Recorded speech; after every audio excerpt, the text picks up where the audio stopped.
Our hands are poised on the levers of power, and yet our grasp on it is still fragile.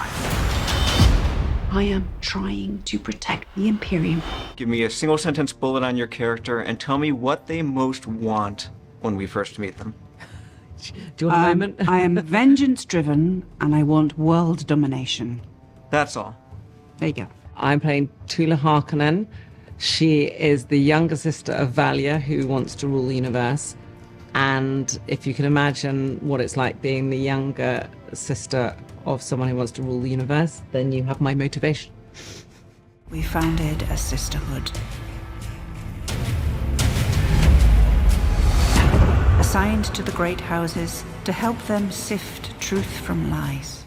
Okay, so she's a fierce dark horse, and what she most wants is control, I think.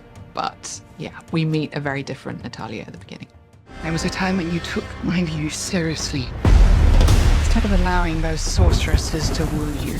Natalia is deeply suspicious of the Sisterhood. She sees them as a real threat to the Imperium because of her husband's kind of complete over-reliance on them. As far as Natalia is concerned, they are the reason for her husband's complete kind of emasculation of any kind of leadership skills or qualities or decisiveness.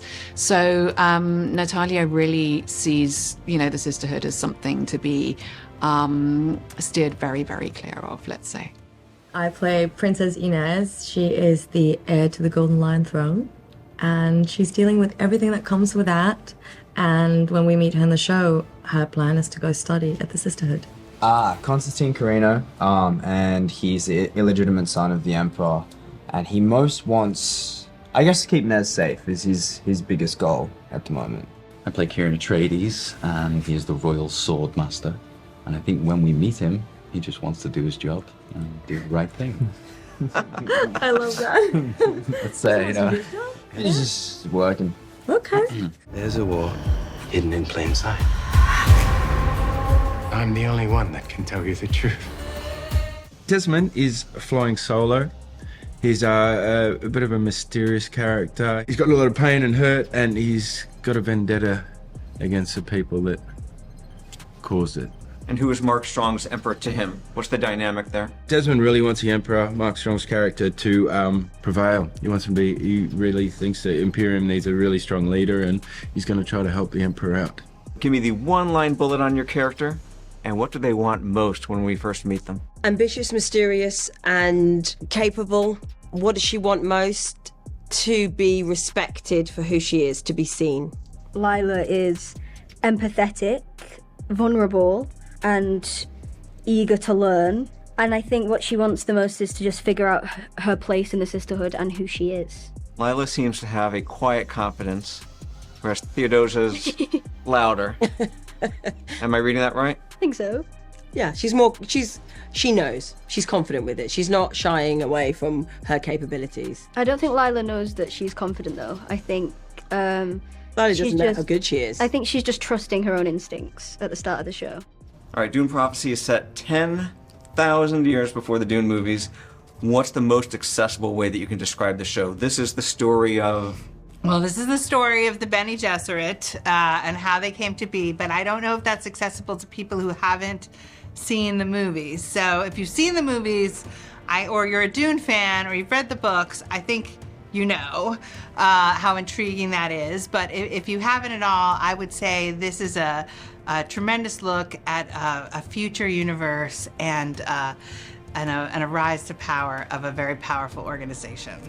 So if Emily Watson's character, Valia, does not succeed in her mission to build up the Sisterhood, we don't get the Bene Gesserit. We don't get the fabulous Rebecca Ferguson as Lady Jessica. Right, and you don't get Charlotte Rampling.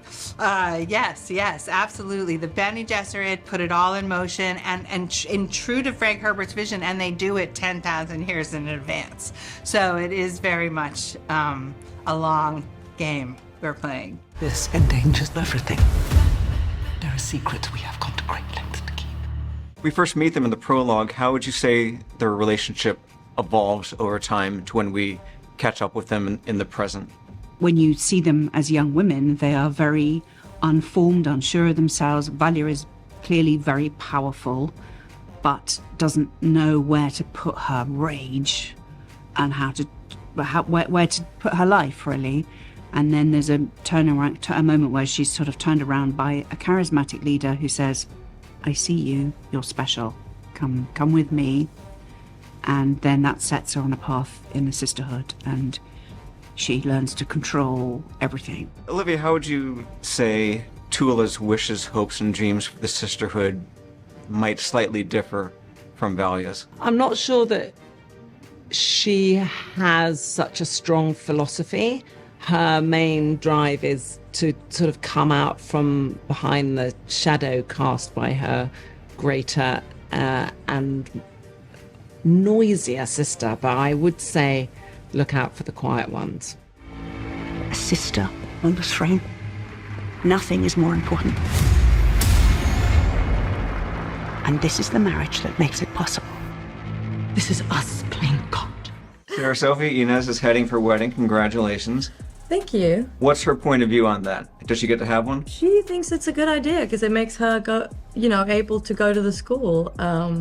So she thinks it's a good idea, yeah. Natalia is really against this engagement. She sees it as something that is not going to allow her daughter any kind of freedom or control over her own life and destiny. But, it's a great scene when they're preparing for the engagement ceremony, because we really see, a mother trying to give her daughter a sense of agency and say, you could get out of this now. And that sadly just falling on deaf ears. So Natalia is not happy about the engagement. Chris, Inez is betrothed to somebody else, but early on we see some sparks between Kieran and her. Are you going to be the fly in the ointment, the wrench in the works?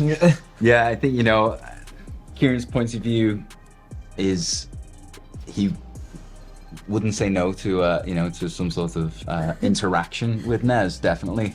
But he understands his duties and he understands the political alliance that's about to happen, and probably doesn't think that he'll ever have a chance, but we find out pretty soon that he does. What are your characters' thoughts on Princess Inez showing up to just join that sisterhood as an acolyte right away? Boom, skip the whole admission process. I think for me, for Lila, I think she trusts that the sisterhood is doing what they need to do. And I don't think, I think because she, was born there, she's always trusted, especially like Tula's instincts. I feel like she believes what has to be done is what's being done. And I feel like that quite differs from Theodosia's idea. I think Theodosia's a bit like, come on. Do you know what I mean? Princess privilege, man. Princess privilege. And when she goes to see her, I think there is just a bit of okay, I'll have to play that role then of being babysitter to the princess who's coming. But I think she very quickly realizes that Princess Inez is not quite the princess that she thought. There's more to her than that. Desmond does allude to something else being in control now, all this time after the War of Machines. Can you shed any light on who or what he's referring to? I think in his eyes, it's the sisterhood is controlling a lot of what's happening in the Imperium in our story. I think that Desmond's character is probably anti-control. Doesn't matter where it's coming from. Right now, it seems like to be the sisterhood is the largest kind of source of that kind of controlling. So in the series, we have a couple Harkonnens, we have an Atreides. Are there any other names that might ring a bell for us as the show goes along? Well, I think for people familiar with Dune, the Carrinos sit on the throne for 10,000 years, and we're seeing an early iteration of the Carrino, House Carrino. So that's another name that's out there. The titular prophecy in the show's title, is that what we hear in the prologue? And is that a season 1 story or a longer story? I think that the notion of prophecy is something we want to examine. And our series, Inciting Incident, you can say, is a prophecy that the first Mother Superior has on her deathbed. And that is very much a vision that she sees and believes and is a moment of prescience.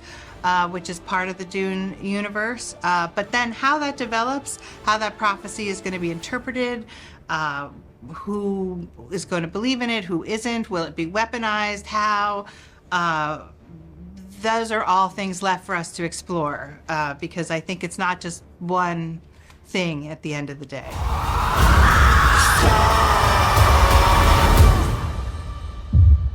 Take out your your blade. This is madness. In the prologue, we see Valia use the voice. Mm-hmm. Is that something that she will very strategically deploy when needed? Yes. It's selective and it's a sort of last resort because it's not something that suits the image that she wants to cultivate, that we are, there's nothing to see here. We're a peace-loving, dutiful, serving the Imperium. We just discern truth from lies and we advise. That's not really what they do very much when they do that on the surface, but there's an awful lot of manipulation and machination that goes on underneath, and the voice is a tool, but she doesn't want to publicly demonstrate it too often. I run a school for young women. We're not a threat to anyone.